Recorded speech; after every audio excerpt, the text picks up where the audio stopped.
Assalamualaikum warahmatullahi wabarakatuh.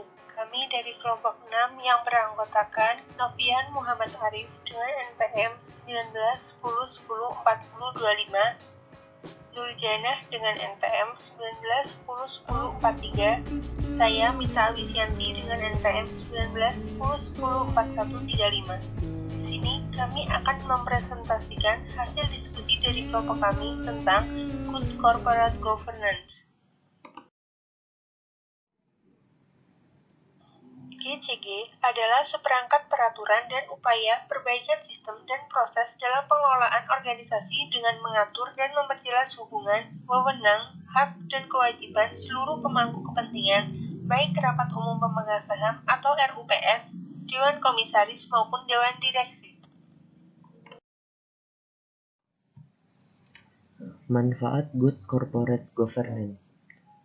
Peningkatan kinerja perusahaan melalui supervisi atau pemantauan kinerja manajemen dan adanya akuntabilitas manajemen terhadap pemangku kepentingan lainnya. Berdasarkan kerangka aturan dan peraturan yang berlaku.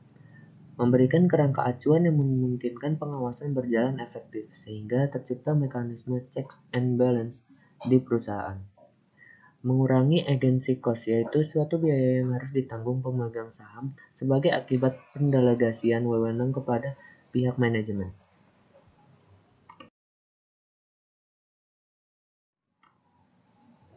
Prinsip-prinsip Good Corporate Governance, yaitu yang pertama transparansi atau transparency. Perusahaan harus menyediakan informasi yang material dan relevan dengan cara yang mudah diakses dan dipahami oleh pemangku kepentingan. Yang kedua, akuntabilitas atau accountability, yaitu perusahaan harus mempertanggungjawabkan kinerjanya secara transparan dan wajar. Ketiga, tanggung jawab atau responsibility. Perusahaan harus mematuhi berbagai peraturan perundang-undangan serta melaksanakan tanggung jawab terhadap masyarakat dan lingkungan. Keempat, independensi atau independensi. Perusahaan harus dikelola secara independen sehingga masing-masing organ perusahaan tidak saling mendominasi. Kelima, yaitu kewajaran dan kesetaraan atau fairness and equality, yaitu perusahaan harus selalu memperhatikan kepentingan pemegang saham dan pemangku kepentingan lainnya berdasarkan asas kewajaran dan kesetaraan. Undang-Undang Perseroan Terbatas. Badan usaha di Indonesia didominasi oleh perseroan terbatas atau PT, sehingga badan usaha ini sangat penting peranannya dalam perekonomian. Kegiatan badan usaha PT diatur dengan Undang-Undang Nomor 40 Tahun 2007. Pasal 1 ayat 1 yang menyebutkan perseroan sebagai badan hukum yang merupakan persekutuan modal yang didirikan berdasarkan perjanjian. Melakukan kegiatan usaha dengan modal dasar yang seluruhnya terbagi dalam saham dan memenuhi persyaratan yang ditetapkan dalam undang-undang ini serta peraturan pelaksanaannya. Undang-Undang Nomor 40 Tahun 2007 adalah penyempurnaan dari Undang-Undang Nomor 1 Tahun 1995 tentang PT yang dianggap tidak sesuai lagi dengan perubahan perekonomian dan dunia usaha akibat pengaruh globalisasi.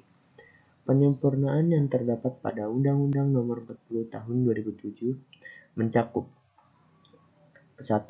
Rapat Umum Pemegang Saham atau RUPS dapat diselenggarakan dengan memanfaatkan kemajuan teknologi informasi mencakup telekonferensi, video conference, dan sarana media elektronik lainnya. Pada pasal 77.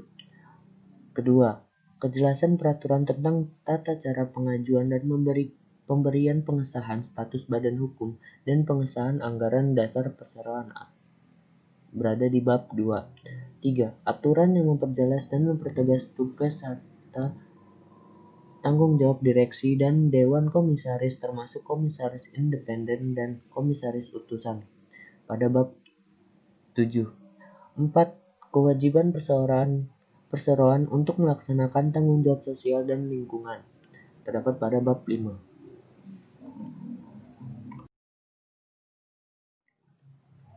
Undang-Undang PT Nomor 40 Tahun 2007 juga mengatur secara garis besar tentang mekanisme hubungan peran, wewenang, tugas, dan tanggung jawab prosedur dan tata cara rapat, serta proses pengambilan keputusan dari organ minimal yang harus ada dalam perseroan, yaitu Rapat Umum Pemegang Saham atau RUPS, Direksi dan Dewan Komisaris. Di samping itu juga diatur mengenai persyaratan dan tata cara pengangkatan serta pemberhentian anggota direksi dan Dewan Komisaris. Wewenang dari ketiga organ ini diatur dalam Bab 1 Pasal 1 sebagai berikut. Bab 1 Pasal 1 Undang-Undang Nomor 40 Tahun 2007 yang berisikan pada ayat 4, Rapat Umum Pemegang Saham yaitu yang selanjutnya disebut RUPS adalah organ perseroan yang mempunyai wewenang yang tidak diberikan kepada direksi atau Dewan Komisaris dalam batas yang ditentukan dalam undang-undang dan atau anggaran dasar.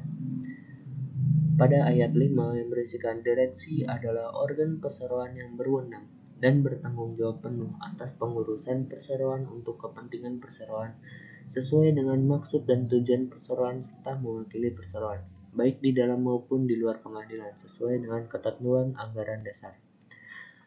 Pada ayat 6 yang berisikan Dewan Komisaris adalah organ perseroan yang bertugas melakukan pengawasan secara umum dan atau khusus dengan anggaran dasar serta memberi nasihat kepada direksi.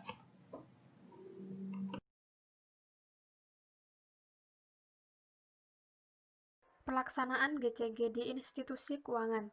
Fokus utama bank adalah menjaga kepercayaan dan mencegah risiko yang mungkin terjadi. Maka pada tahun 2004, Bank Indonesia telah meluncurkan program Arsitektur Perbankan Indonesia atau API yang memiliki visi sebagai berikut. Pertama, menciptakan struktur perbankan domestik yang sehat, yang mampu memenuhi kebutuhan masyarakat dan mendorong pembangunan ekonomi nasional yang berkesinambungan. Kedua, menciptakan sistem pengaturan dan pengawasan bank yang efektif dan mengacu pada standar internasional.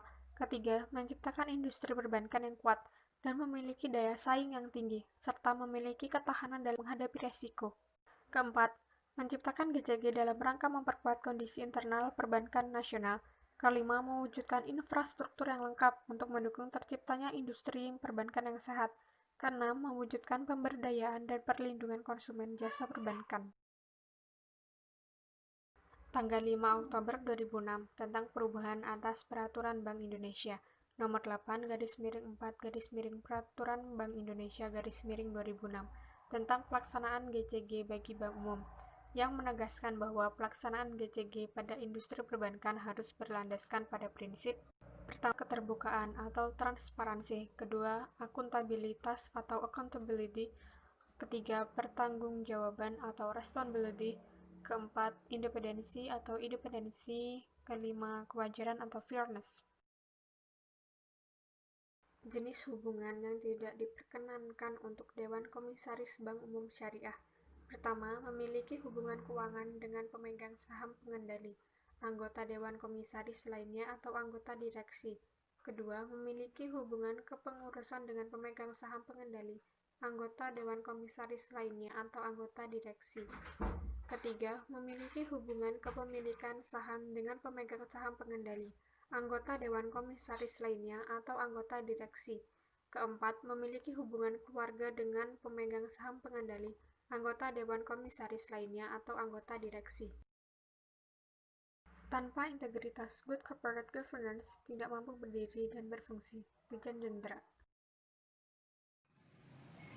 Sekian presentasi dari kelompok kami. Apabila ada kekurangan maupun kesalahan, kami mohon maaf. Wassalamualaikum warahmatullahi wabarakatuh.